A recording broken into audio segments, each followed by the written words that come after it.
So do you have any ideas like that on here?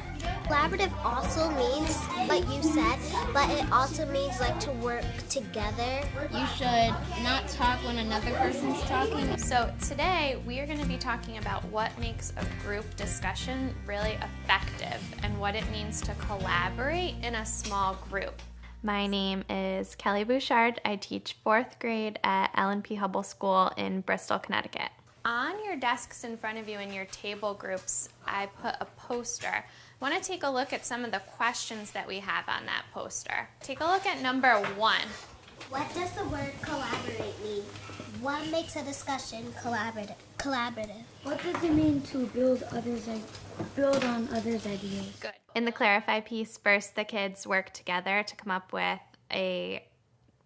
ideas of what they thought a collaborative discussion was. When you come up with an answer to these questions, you're going to write it on your Post-it note and put it right in that box so that we can keep track of all of your smart ideas. Go ahead and get started. Okay. I think collaborate means work together, teamwork, basically a stronger way.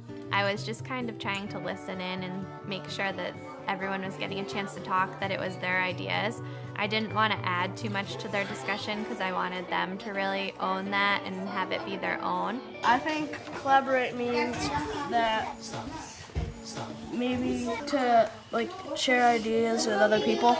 I stepped in if it seemed like the kids didn't know what the questions were asking them and kind of got them back on track in that way. But I really let them have their own conversations. What questions can you ask to better understand your classmates' ideas?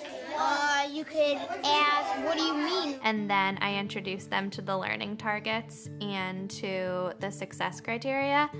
And I used them in kid-friendly statements so that the kids knew exactly what they were looking for. We're going to take a look at what you just wrote, and we're going to think about these things. It says, I understand that building on each other's ideas helps create collaborative discussions. So there's 2 things that you can do to help create a collaborative discussion. You can ask your classmates questions to better understand their ideas, and you can link your ideas to your classmates' ideas in a collaborative discussion.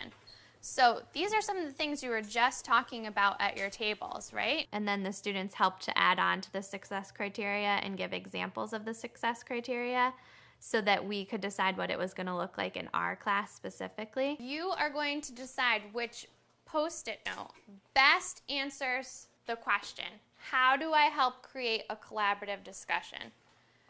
As a table, you need to decide which Post-it note best answers that question. And you're going to write it down on a sentence strip. Make eye contact so they know you're listening. So what do you guys think? How can you create a collaborative discussion? I think asking, what'd you do this week?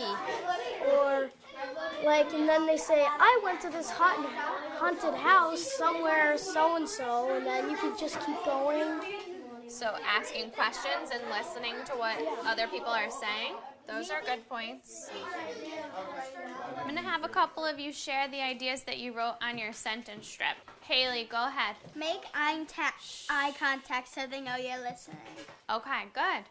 Carolyn? You can say, I didn't understand it. Can you say it again? Or what do you mean? I think it was effective because the kids kind of felt like they owned that success criteria. We had all come up with what was going to make a collaborative discussion. Yeah, we basically just collaborated. Oh. Yay, collaboration!